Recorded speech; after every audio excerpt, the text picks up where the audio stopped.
It was a chilly fall evening in Los Angeles, when Karoline Leavitt stumbled upon a 5-year-old girl sitting alone on a bus.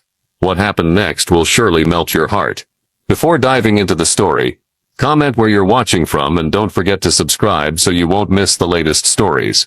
On an ordinary Thursday, Karoline Leavitt, the 27-year-old White House press secretary, unexpectedly boarded a city bus.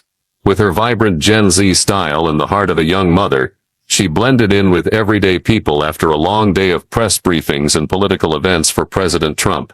Karoline, usually accustomed to the spotlight and media pressure, decided today to do something she hadn't done in a long time: take a public bus to feel the pulse of ordinary life. The bus rolled through the streets of Los Angeles, neon lights reflecting on the windows, creating hazy streaks of light.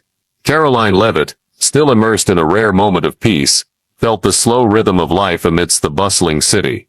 But her eyes, as if drawn by an invisible force, kept drifting to a small figure at the back of the bus. The girl, who looked no older than 5, sat huddled in her seat, her tiny hands clutching a worn teddy bear, a pink backpack beside her like her only companion. The girl's gaze out the window wasn't one of childish curiosity but of worry, almost despair. Karoline felt a pang in her heart. As a mother, she recognized that look, the look of a child needing protection. The girl wore a thin pink jacket, not warm enough for the autumn evening's chill. Her brown hair was disheveled, strands sticking to her cheeks as if she'd been outside too long. Her tiny sneakers were dirty, marked by the steps of a lost journey. Karoline tried to recall, had the girl been there when she boarded, or did she appear after a few stops? She glanced around the bus, hoping to spot an adult, mother, father, anyone watching over the child. But there was none. The other passengers were lost in their own worlds: a middle-aged man scrolling on his phone, a young woman with earbuds, and a few others dozing off. No one noticed the girl. No one cared. A mix of emotions surged within Karoline. As White House press secretary, she was used to handling high-pressure situations, from tough reporter questions to fiery political debates. But this was entirely different. This wasn't a problem she could solve with sharp communication skills or a post on X. This was a child, a tiny soul in need of help. She thought of her own son, a few months old, waiting for her at home. If her son were in this situation, how desperately would she hope for someone to step in? That thought pierced her like a needle, urging her to act. But then, another thought crept in, making her hesitate. She was a public figure. Her every move could be scrutinized. What if she approached the girl and was misunderstood? She could imagine the sensational headlines: Karoline Leavitt sparks controversy by interfering in stranger's life. Or worse, what if the girl got scared and the situation spiraled? Karoline took a deep breath, trying to steady herself. She silently prayed, as she often did when facing tough decisions. "Lord, please guide me," she whispered in her mind, feeling calm slowly return. She observed the girl once more. The child's small hands gripped the teddy bear tightly, as if it were the only thing keeping her from panic. Karoline noticed the bus was nearing its final stops, a sparser area, where streetlights dimmed, and the streets grew quiet. If she did nothing, what would happen to the girl? She couldn't leave her alone, couldn't abandon a child in this situation. Her maternal instincts and Catholic faith outweighed any fear of media scrutiny or public opinion. Karoline stood, adjusted her coat, and walked slowly down the bus aisle. She tried to appear calm, but her heart raced. As she got closer, she saw the girl's face more clearly: rosy cheeks smudged with dirt, large round eyes, glistening as if holding back tears. The girl looked up, her eyes meeting Karoline's, and in that moment, Karoline felt the child's fragility. She knelt to the girl's eye level, offering a gentle smile, her voice soft as when she lulled her son to sleep. "Hi, I'm Karoline," she said, keeping her tone warm. "What's your name?" The girl blinked, clutching her teddy bear tighter, as if weighing whether to respond. After a brief hesitation, she whispered, her voice tiny, "Maddie." Karoline felt a wave of relief. The girl had spoken. It was a first step. But the bigger question lingered. What was Maddie doing alone on this bus? And where was her mother? Karoline glanced out the window. The bus had stopped at a quiet station, with only a few passengers left. Time was running out. She knew she had to act quickly but carefully. "Maddie, do you know where your mom is?" she asked, her voice still gentle, but with a hint of urgency. Maddie shook her head, her lips trembling as if the question scared her. Karoline's heart tightened. This girl wasn't just lost, she was terrified, and Karoline knew she couldn't look away. She sat in the seat beside Maddie, keeping just enough distance to avoid startling her. "Don't be afraid, I'm here with you," she said, lightly touching Maddie's backpack as a gesture of reassurance. Her mind raced with options: call the police, ask the driver, or try to contact Maddie's family. But first she needed to make Maddie feel safe. She smiled, her voice full of hope. "I'll help you find your mom, okay?" Maddie nodded slightly, her eyes still glistening, but for the first time, Karoline saw a flicker of hope in her gaze. The small space on the bus seemed to shrink, leaving just her and the 5-year-old girl with her worn teddy bear. The steady hum of the bus engine blended with the rapid thumping of Karoline's heart. Maddie, with her big round eyes and dirt-smudged cheeks, still clung tightly to her teddy bear, her gaze wavering between fear and a budding trust sparked by Karoline's gentle voice. Karoline knew she had to stay calm, not just for Maddie, but to think clearly about the next steps. She was used to handling crises, but this was a different kind of challenge, one that required heart more than strategy. "Do you love that teddy bear, Maddie?" Karoline asked, pointing to the faded brown bear Maddie held. She wanted to start gently, creating a sense of safety to help the girl open up. Maddie nodded, clutching the bear tighter, her voice tiny. "He's my best friend. His name's Teddy." Karoline smiled, sensing Maddie's attachment to the worn toy. She thought of her own son, who had a stuffed bunny she placed beside him when she sang him to sleep. "Teddy looks so sweet," she said warmly. "My son has a friend like that, named Bunny. It helps him sleep well every night." Karoline's words seemed to reach Maddie. The girl looked up, her eyes sparkling with a hint of curiosity. "You have a son?" Maddie asked, her voice still shy but less shaky. Karoline nodded, pulling out her phone and scrolling to a photo of her son grinning in her arms. "This is my little guy," she said, tilting the screen for Maddie to see. Maddie leaned forward, staring at the photo, and for the first time, a tiny smile appeared on her lips. "He's cute," Maddie whispered, as if finding common ground with the stranger before her. Karoline felt a wave of relief. The girl was slowly opening up, but she knew time wasn't on her side. The bus had passed another stop, and passengers were dwindling. She needed to learn more about Maddie to help her. "Maddie, can you tell me what happened? Why are you here alone?" she asked, her voice gentle, but with a touch of urgency. Maddie looked down, fidgeting with the hem of her jacket, as if struggling to find words. After a moment of silence, she spoke, her voice halting. "Mom told me to wait for her at the bus stop near school. But she didn't come. I saw this bus, and I thought it would take me to Mom." Maddie's words cut through Karoline's heart like a knife. The girl, only 5 years old, had been so panicked that she boarded a bus alone, hoping to find her mother. Karoline fought back tears, imagining her own son in such a situation.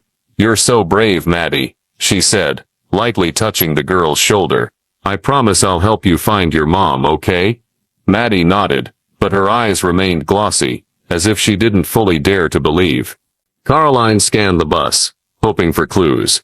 The driver, a middle-aged man with salt and pepper hair, was focused on the road, but his eyes occasionally flicked to the rearview mirror. She decided she'd talk to him, but first she needed to make Maddie feel safer. "Are you hungry?" she asked, rummaging through her purse and finding a granola bar. Maddie shook her head, but when Karoline opened the wrapper and offered it, the girl hesitated, then took it, nibbling a small bite. That small act felt like a breakthrough to Karoline, as if she'd crossed an invisible barrier. She pulled out her phone, thinking quickly. As a savvy social media user, she knew the power of online communities. She drafted a short post on X, carefully choosing words to protect Maddie's privacy. "In Los Angeles, I found a little girl who lost her mom on a bus. She's about 5, wearing a pink jacket. If you know someone looking for their child, please contact authorities. Help share. She hit send, hoping the post would reach the right person. Her Gen Z flair, quick and direct, shone through in how she leveraged tech to act. While waiting, Karoline kept talking to Maddie to keep her calm. Do you know where your mom works? She asked. Maddie nodded, her voice softer. Mom works at a hospital. She's a nurse. That was a ray of light. Karoline thought of major hospitals in Los Angeles, but knew she needed more details. Which hospital, sweetie? Do you remember the name? Maddie shook her head, her lips trembling. I don't know. I just know she wears blue clothes. Karoline nodded, not pressing her. The girl was scared enough. She turned to the driver, who had just stopped at a new station. Sir, she called, loud enough for him to hear but not to startle Maddie. There's a little girl here who's lost her mom. What can we do to help? The driver turned, his eyes showing concern. Good Lord, how'd this happen? He said, glancing at Maddie through the mirror. I'll notify the bus company and call the police. You stay with her. Karoline nodded, grateful for his cooperation. She turned back to Maddie, who was watching her, her eyes clinging to her. Karoline smiled, softly singing a lullaby she often sang to her son, Twinkle, twinkle, little star. Maddie listened, her small shoulders gradually relaxing. Karoline felt a fragile connection forming between them, like an invisible thread woven from trust. She checked her phone. The X post had been shared dozens of times, with a few comments asking for details. She hoped someone would recognize Maddie. But time kept ticking. The bus was nearing its final stops, and Karoline knew she had to decide quickly. Calling the police was the safest option, but she worried Maddie would be frightened by officers. She considered taking Maddie to a nearby hospital herself, but quickly dismissed the idea. It was too risky. Ultimately, she agreed with the driver. The police were the best way to find Maddie's mom. Maddie, I'm going to call some people to help us find your mom, okay? She said, gently brushing Maddie's hair. The girl nodded, still clutching her teddy bear, as if it were her only source of strength. Karoline took a deep breath, feeling the weight of responsibility on her shoulders. She wasn't just a passerby. She was Maddie's only light in this moment. She silently prayed again, asking God for strength to guide her. Whatever happened next, she knew she wouldn't leave Maddie until she was safe. Karoline Leavitt held Maddie's hand, leading her to stand by the back seat of the bus, where the window's light illuminated the girl's small anxious face. Her X-post was spreading, with hundreds of shares, but there was still no solid lead on Maddie's mom. Karoline felt time slipping away. The bus was nearing its final stop, and she had to ensure Maddie's safety before the cold Los Angeles night took over. She looked at Maddie, the girl's big round eyes clinging to her, and Karoline knew she couldn't fail. The bus driver, Frank, had just radioed the transportation company. The police will meet us at the final stop, about 10 minutes from now, he announced, his voice low but tinged with worry. Karoline nodded, thanking him, but her mind was still in turmoil. She leaned down, whispering to Maddie. Everything's going to be okay, sweetie, I promise. Maddie clutched her teddy bear, Teddy, nodding, but her lips trembled as if holding back tears. Karoline gently stroked the girl's hair, feeling the heavy responsibility on her shoulders, not just to help Maddie, but to shield her from the curious stares around them. Suddenly, a sharp voice cut through. What are you doing with that kid? A middle-aged woman in a gray sweater stood up from a seat mid-bus, her eyes piercing as she glared at Karoline. I saw you post something online, trying to get famous off this. The accusation froze Karoline. She knew her public persona made her actions prone to misinterpretation, but she hadn't expected her kindness to be questioned so quickly. Taking a deep breath, she responded, her voice calm but firm. Ma'am, I'm just trying to help this girl find her mom. She's lost, and I'm doing everything I can to help. The woman huffed, sitting back down, but her eyes remained skeptical. Before Karoline could catch her breath, another threat emerged. A young man in a black hoodie raised his phone, recording from a corner of the bus. Karoline Leavitt, right? He called out, his voice laced with mockery. This White House press secretary, saving the day, is gonna go viral on X. Karoline felt heat rise to her cheeks. She didn't want Maddie to become the center of a distorted media story. "Please stop," she said, her voice low but stern. "This girl needs privacy." The man shrugged but kept filming, making her worry about the sensational headlines that might follow. Karoline shielded Maddie from the prying eyes, leaning down to whisper, "Just look at me. Don't be scared." Maddie nodded, pressing closer to her, her small hand trembling. Karoline knew she had to stay strong, not just for Maddie, but to handle the increasingly complicated situation. Frank, sensing the tension, spoke up. "Everyone please keep it calm. We're helping this little girl." His voice rang out, temporarily easing the attention, but Karoline still felt the weight of judgmental stares from passengers. She checked her phone. The X-post had surpassed 300 shares. Many expressed concern, wishing Maddie safety, but there were also cruel comments. Just a PR stunt for Trump's team. Karoline shook her head, trying to brush off the words. She wasn't doing this for fame, she was doing it for Maddie. But she knew if the story got twisted, Maddie could become a victim of unwarranted controversy. The bus pulled into the final stop, a deserted parking lot under dim streetlights. Karoline held Maddie's hand, leading her off the bus, feeling the girl's small hand grip tightly, as if afraid to let go. "I'm right here with you," she said, smiling to reassure her.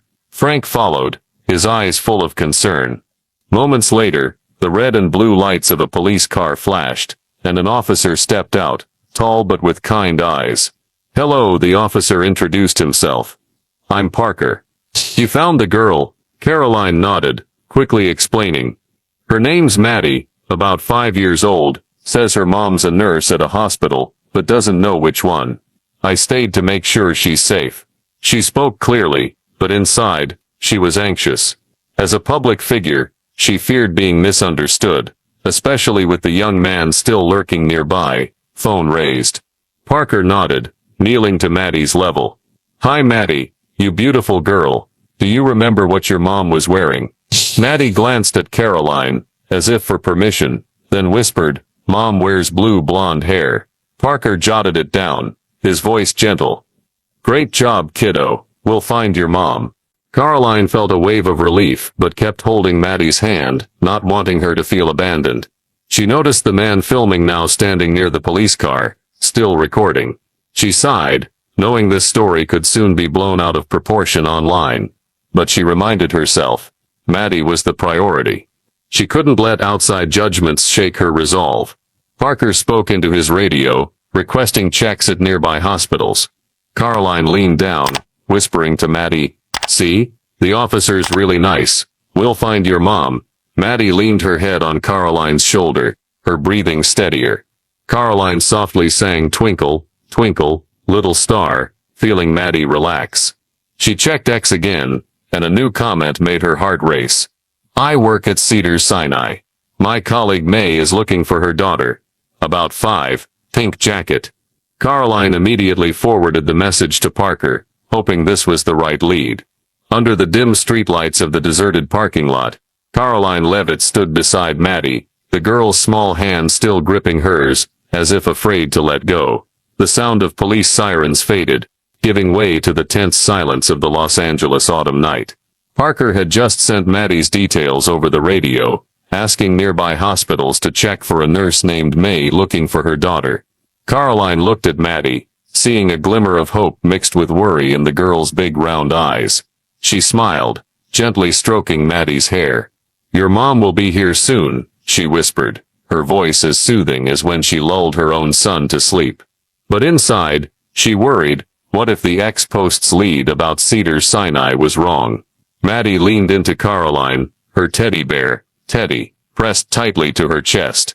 Karoline felt the girl's light breathing, a reminder that she had to stay strong for her. Frank stood nearby, his concerned but comforting gaze steady. "You did great," he said, his voice low. Karoline nodded in thanks, but her eyes never left Maddie. She silently prayed, asking God to guide her, as she often did in moments of uncertainty. Her Catholic faith, though private, was always her source of strength. Suddenly, headlights sliced through the darkness. A taxi screeched to a halt, the door flung open, and a woman rushed out, her desperate cry echoing, "Maddie, Maddie, where are you?" Karoline's heart pounded. Maddie's head snapped up, her eyes blazing. "Mom," she screamed, her voice trembling, her small arms reaching out. Karoline let go of Maddie's hand, letting her run to the woman, a mother with disheveled blonde hair, wearing a blue nurse's uniform, her face streaked with tears. The reunion was like a vivid painting. Maddie threw herself into her mother's arms, hugging her tightly, as if afraid she'd vanish. The woman, Shirley May, dropped to her knees, pulling Maddie close, sobbing. "Oh Maddie, I'm so sorry, I'm so sorry," she repeated, her voice breaking. "I thought I lost you." Maddie cried too, her small face buried in her mother's shoulder, the teddy bear falling to the ground unnoticed. Karoline stood still, her eyes welling up. As a mother, she understood May's pain, the fear of losing a child, the despair of not finding the one you love. Parker stepped forward, his voice gentle. "You're her mother, correct? Can I see some ID?" May, still clutching Maddie, nodded, shakily pulling an employee badge from her pocket. "I'm May Thompson, a nurse at Cedars-Sinai," she said, her voice choked. "I got held up at the hospital for an emergency. I told Maddie to wait at the bus stop near her school, but when I got there, she was gone." She trailed off, tears spilling again. I looked everywhere. Karoline stepped forward, handing Maddie her teddy bear. "She's safe now, May," she said warmly. May looked up, her eyes full of gratitude, but tinged with hesitation. "You're Karoline Leavitt? From TV?" she asked, recognizing the familiar face from news broadcasts. Karoline smiled, nodding. "I'm just someone who happened to find Maddie on the bus. I couldn't leave her alone." May hugged Maddie tighter, her voice trembling. "Thank you. I don't know what would have happened without you." But Karoline noticed the exhaustion on May's face, not just from the recent scare, but a deeper pain. She gently asked, "Are you okay? You seem like you're carrying a lot." May hesitated, her eyes darting away, but then she sighed as if unable to hold back. "My husband died of cancer last year," she said softly. "I worked double shifts, nursing days and nights, to pay off debts and raise Maddie. I usually leave her at daycare or with neighbors. But today, I was late, and Maddie," she stopped, tears streaming. "I feel like a terrible mother." Karoline's heart tightened. She thought of her own son, the nights she had to leave him for work, and the struggles single parents like May faced. "You're not a terrible mother," she said firmly. "You're doing everything you can for Maddie. I'm a mom too. I know how hard it is." May looked at her, her eyes softening, as if Karoline's sincerity had broken through her wall of hesitation. "Thank you for saying that," she whispered, holding Maddie closer. Parker, after verifying May's identity, nodded. "Everything's in order. I'll file a report, but the girl's safe, and that's what matters." He turned to Karoline. "You did an amazing thing. Not everyone stops to help like that." Karoline smiled, but her eyes stayed on May and Maddie, embracing under the streetlight. She knew this story wasn't over. Not just getting Maddie home, but helping the mother and daughter through bigger challenges. Karoline checked her phone, seeing the ex-post now had thousands of shares, with many messages of thanks and well wishes. But there were also negative comments, claiming she acted for fame. She shook her head, dismissing them. She looked at Maddie, seeing the girl smile for the first time as her mother stroked her hair. That was why she was here, not for the spotlight. Karoline Leavitt stood under the dim streetlight, watching May hold Maddie tightly in her arms, the two melding together after hours of terror. May's choked sobs gradually subsided, giving way to whispered words of love for the 5-year-old girl. Maddie, her face buried in her mother's shoulder, clutched her teddy bear, Teddy, now dirtier from her unintended adventure. Karoline felt a warmth spread through her heart, but May's story, a single mother bearing the weight of life after loss, made her realize she couldn't stop at just reuniting Maddie with her mom. As a mother and a believer in compassion, Karoline knew she had to do more. Officer Parker finished his report, nodding to Karoline. "You did an incredible thing," he said, his eyes sincere. "I'll take the mother and daughter home." May, still holding Maddie, turned to Karoline, her eyes red. "I don't know how to thank you enough," she said, her voice trembling. Karoline smiled, gently placing a hand on May's shoulder. As long as Maddie's safe, I'm happy. But if you need anything, just let me know, okay? May nodded, but her eyes revealed exhaustion, as if the burdens of life still weighed heavily. As the police car drove May and Maddie away, Karoline stood in the parking lot, her breath mingling with the cold air. She thought of May's words, a husband lost to cancer, double shifts daily, and the fear of not being enough for Maddie. Karoline recalled her early days, as a mother, sleepless nights worrying about her son, and realized May didn't just need one-time help, she needed a way out of the cycle of hardship. Karoline silently prayed, asking God for guidance, as she often did when facing big decisions. Back home, Karoline couldn't sleep. The image of Maddie clutching her teddy bear, and May's weary eyes haunted her. She opened her phone, seeing the X post had now surpassed 10,000 shares, with hundreds of comments, praising her and a few negative ones claiming she acted for fame. She shook her head, brushing off the criticism. She didn't do this for the spotlight. She did it for Maddie and May, driven by the belief that a small act could change a life. The next morning, Karoline contacted a Catholic charity she knew through community work. She explained May and Maddie's situation, emphasizing the need for long-term support. The charity agreed to help, but Karoline wanted to do more. She found an apartment near Cedars-Sinai, where May worked, with 2 bedrooms, natural light, and a small yard, a safe place for Maddie to play. Karoline quietly paid a year's rent, ensuring May wouldn't worry about housing for a while. She also contacted a lawyer to set up a small scholarship fund for Maddie, securing her college education when she grew up. Karoline did all this in secret, not wanting May to feel like a burden or their story to be turned into a PR tool. She left only a short message for May through the charity. You and Maddie deserve a fresh start. This is a small gift from one mother to another. Call me if you need me. She hoped the gift would let May breathe easier, focusing on Maddie and herself. 3 weeks later, Karoline returned to Los Angeles for a political event. She decided to visit May and Maddie, bringing a box of homemade cookies, her son's favorite. At the new apartment, she was struck by the change. The home was bright and tidy, with Maddie's drawings hung on the walls. Maddie ran to the door, wearing a green dress, her smile radiant. "Miss Karoline," she squealed, hugging her tightly. Karoline laughed, kneeling to hug Maddie back, feeling her heart melt. May appeared from the kitchen, wearing a casual t-shirt instead of her nurse's uniform. "Karoline," she said, her voice thick with emotion. "I don't know how to thank you. This apartment, the support from the charity, it's changed our lives." She shared that she'd cut back on night shifts, enrolled in a course to advance to a nursing supervisor role, and most importantly, had more time for Maddie. "Maddie's in kindergarten now, and she's so happy," May said, her eyes shining. Maddie chimed in, holding up a drawing of her Karoline and Teddy.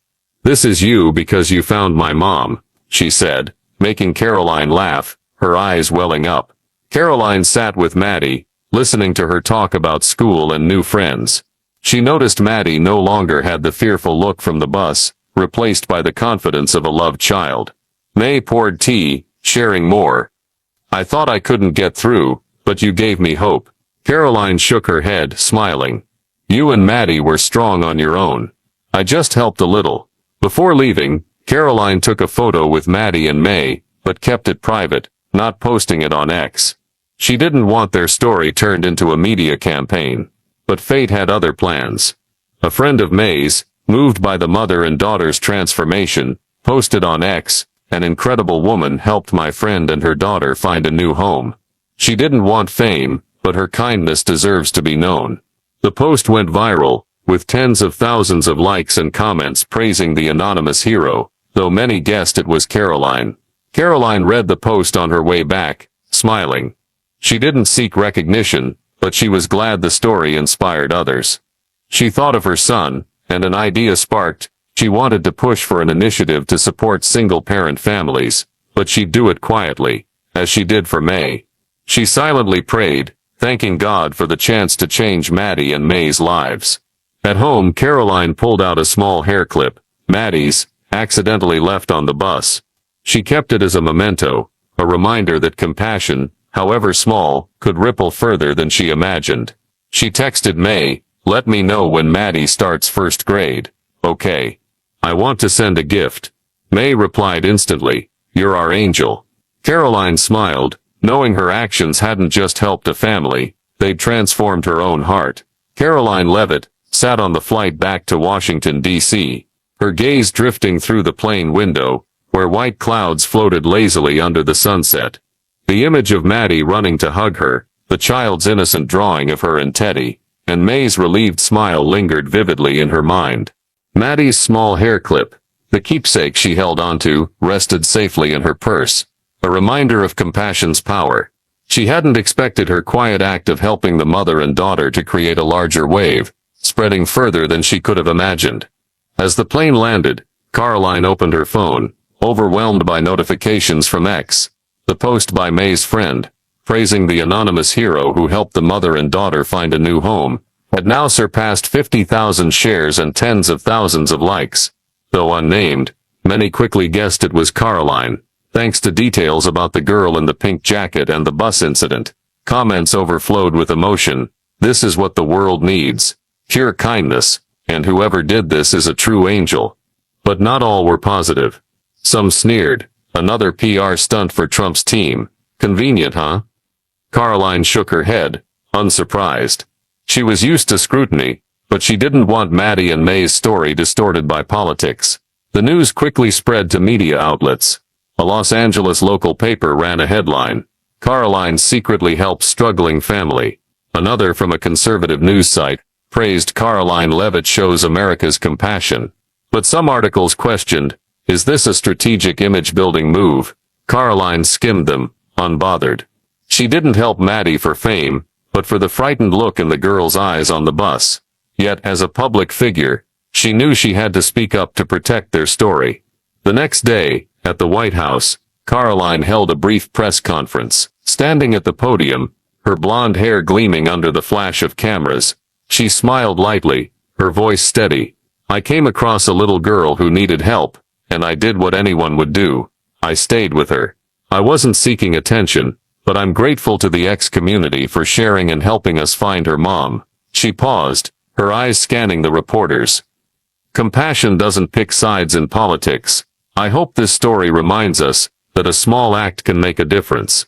She declined to answer further questions, not wanting Maddie and May to be dragged into a media frenzy. Karoline's statement spread quickly. A video clip from the press conference, posted on X, garnered millions of views. Many praised her sincerity, calling her a model of kindness and an inspiring mom. One user wrote, "Karoline doesn't just talk, she acts.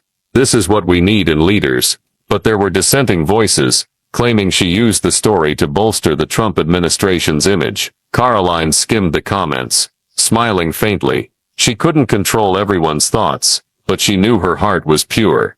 The attention surged when President Trump, never one to miss a chance on X, posted, "Karoline Leavitt showed the great heart of America by helping a struggling family. So proud of our Karoline." The post racked up tens of thousands of likes, solidifying Karoline's image among supporters. But she didn't let the praise distract her. In her heart, she thought only of Maddie and May, hoping they were enjoying their new life. Karoline reflected on the story's impact. She realized compassion had the power to unite people, transcending political divides and skepticism. She began thinking about an initiative to support single-parent families, but she wanted to do it quietly, as she had for May. She texted May, checking on Maddie, and promising a gift when the girl started first grade. May replied, "Maddie talks about you every day, your family to us."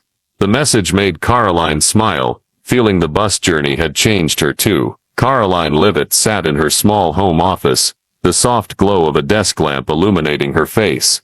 On the desk, Maddie's tiny hair clip sparkled under the light, like a small star, reminding her of that fateful bus ride in Los Angeles. She had just returned from a long day at the White House, where press briefings and media strategies swirled endlessly. But tonight, she left it all behind, wanting only to bask in a quiet moment with her son. She walked to the crib where her boy slept soundly, his rosy cheeks and steady breaths calming her. She gently stroked his hair, warmth spreading through her. The image of Maddie, lost on the bus, resurfaced, blending with the radiant smile she had when reunited with her mom. Karoline picked up the hair clip, smiling. The story of Maddie and May, though it had spread across X and the media, remained a private bond between her and the mother and daughter. She hadn't sought the spotlight, but the public's response from praise to skepticism prompted deep reflection. Compassion, she realized, not only changed the lives of those who received it, but also touched the giver's heart. She thought of May, the single mother now with a new home, and Maddie, the little girl growing up with an ever brighter smile. Her small act on the bus had planted a seed of hope, and it was blooming. She opened her phone, finding a new message from May. Karoline, Maddie was just picked as class leader in kindergarten. She wanted you to know. Thank you every day. Attached was a photo of Maddie in a green dress, holding a paper flower, her smile beaming. Karoline's eyes stung. She replied instantly. Congrats, Maddie. Sending a big hug. Let me know when she starts first grade. I'll send a gift. She put the phone down, her heart full of gratitude. Not for the praise on X or Trump's post, but for being part of Maddie and May's journey. Karoline stepped onto the balcony, gazing at the starry night sky. She prayed silently, as she always did, to connect with something greater. Thank you for guiding me to Maddie, she whispered, feeling profound peace. Her Catholic faith, though private, was always the flame lighting her toughest decisions. She thought of her son, of Maddie, and of the families out there needing a helping hand. The idea of an initiative for single-parent families, which she'd nurtured since helping May, now felt clearer. She would do it quietly, not for fame, but for eyes like Maddie's, eyes that needed light. She returned inside, grabbed a notebook, and wrote a few lines. A small act can change a life. Don't wait for the perfect moment, act when your heart tells you. That was the lesson from the bus, and she wanted to share it, not through grand speeches, but through concrete actions. She set the pen down, looking at the hair clip again. It wasn't just a memento, but a symbol of her belief that kindness, however small, could ripple like waves on a lake. Karoline closed her eyes, smiling. She knew Maddie and May's story would live on in her heart, reminding her why she worked each day, not just to deliver the White House's message, but to bring hope. She hoped others would act too, whether with a smile, kind word, or a helping hand. The story of Karoline Leavitt spots 5-year-old girl alone in the bus. What happens next will melt your heart, reflects the core values and challenges of American society today. Compassion, media polarization, and the struggles of single-parent families. In a modern context where platforms like X amplify both good and skepticism, Karoline's actions, from staying with Maddie on the bus, using X to find her mom, to quietly renting an apartment, and setting up a scholarship fund for Maddie, show the power of individual kindness amid public pressure. Her facing negative comments, like accusations of a Trump team PR stunt, mirrors America's polarized reality, where even goodwill can be questioned for political motives. May's story, a single nurse working double shifts to raise her daughter after losing her husband, represents millions of American families grappling with rising living costs and insufficient social support. The hair clip Maddie left behind, a symbol of compassion, reminds us that small acts can have a profound impact. The lesson is to act from the heart, despite judgment, and use available resources to make a change. Like Karoline, you can start with a simple gesture, listening to a stranger, sharing a story on social media, or supporting a charity. In a busy society, notice the Maddies around you, those who need help but are overlooked. Even if you face criticism, as Karoline did on X, stay true to your values. Finally, like her keeping the hair clip as a memento, cherish moments of kindness, for they not only change others but enrich your soul. Thank you for following Karoline Leavitt's heartwarming story of compassion. Subscribe to the channel to not miss more uplifting moments like this. See you in the next video, where we'll continue spreading hope and humanity.